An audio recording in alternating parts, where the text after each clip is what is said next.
Army کا جو کردار ہے اس کے اوپر کافی روشنی ڈالی، ویڈیوز بھی دکھائی ہیں۔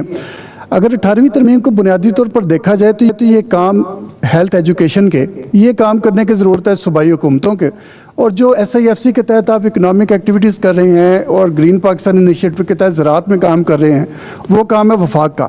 ایک تنقید بہت زیادہ کی جا رہی ہے کہ آرمی کا ہر شعبے میں رول بڑھتا جا رہا ہے، تو اس تنقید پر آپ کا رد عمل کیا ہے؟ تو چھوڑ دیں۔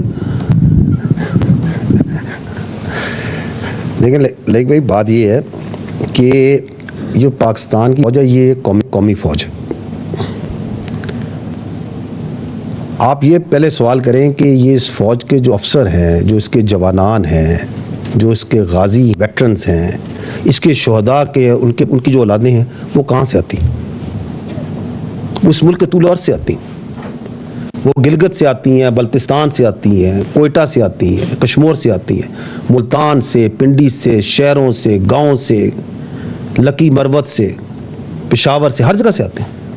وہ تمام مذاہب سے بھی آتے ہیں، تمام مسالک سے بھی آتے ہیں، اور سب سے بڑھ کر جو سمجھنے کی بات ہے کہ وہ اس ملک کے متوسط علاقوں سے آتے ہیں، مڈل کلاس سے آتے ہیں، غریب خاندانوں سے آتے ہیں۔ تو یہ جو آپ کی فوج ہے، اس کے جو افسر ہیں، اس کے جو جوان ہیں، یہ اس ملک کا اشرافیہ تو نہیں ہے۔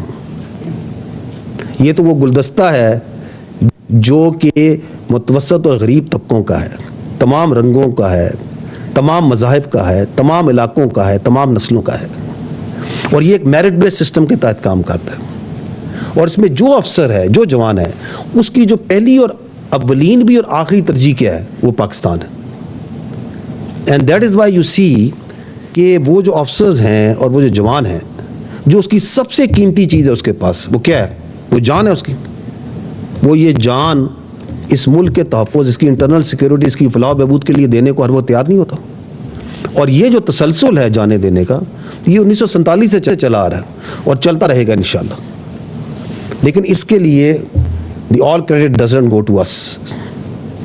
اس کا جو مین کریڈٹ ہے وہ جاتا ہے پاکستان کی ان بہادر ماؤں کو، ان ماؤں کو جو اپنے جگر کے گوشت اس فوج کو، ان قانون نافذ کرنے والے اداروں کو دیتی ہیں کہ ان کی وساطت سے وہ اس ملک میں نچھاور ہوتی رہی۔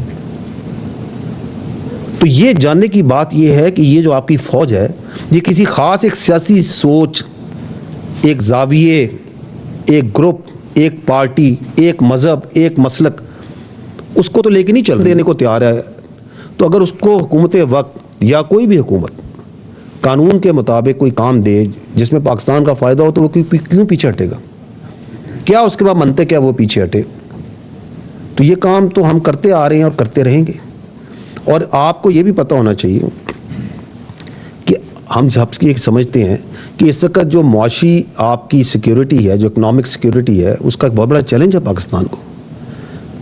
تو اگر یہ معاشی سیکیورٹی واقعتاً ایک چیلنج ہے، تو حکومت اگر قانون کے مطابق فوج کو کوئی کام تفتیش کرتی ہے، تو فوج اس میں ہمیشہ بڑھ چڑھ کے حصہ لیتی ہے۔ اور اس کے لیے اگر چاہے وہ SIFC میں ہو جس کا آپ نے ذکر کیا، چاہے وہ زراعت میں ہو، تعلیم میں ہو، صحت میں ہو، روزگار کے مواقع میسر کرنے میں ہو، جو بزنسز ہیں ان کی سیکیورٹی پرووائڈ کرنے میں ہو، قدرتی آفات میں ہو، تو جہاں پہ بھی جو عوام کی فلاح و بہبود ہے، اس میں پاکستان فوج being a national army and a representation of the middle and the lower classes of this country will never hesitate and has never hesitated. اور ہمیں یہ بھی معلوم ہونا چاہیے کہ ہم جو یہ دہشت گردی کے خلاف جنگ لڑ رہے ہیں، میں پہلے بھی یہ عرض کر چکا ہوں کہ اس کا علاج صرف کائنیٹک آپریشنز میں نہیں ہے۔ اس کے لیے ایک whole of the nation approach چاہیے تمام ڈومینز میں، اور اس میں تعلیم ہے، صحت ہے، روزگار ہے، معاشی اور معاشرتی ترقی ہے، بہت اہم ہے۔ تو آپ نے بھی دیکھا ہوگا میری بریفنگ میں بھی کہ جس جگہوں پہ فوج کی ڈپلائمنٹ زیادہ ہے، جن علاقوں میں انٹرنل سیکورٹی پہ ہمارا زیادہ تعیناتی ہے، وہیں پر ہمارا زیادہ فوکس ہے ان پروجیکٹس کے اندر۔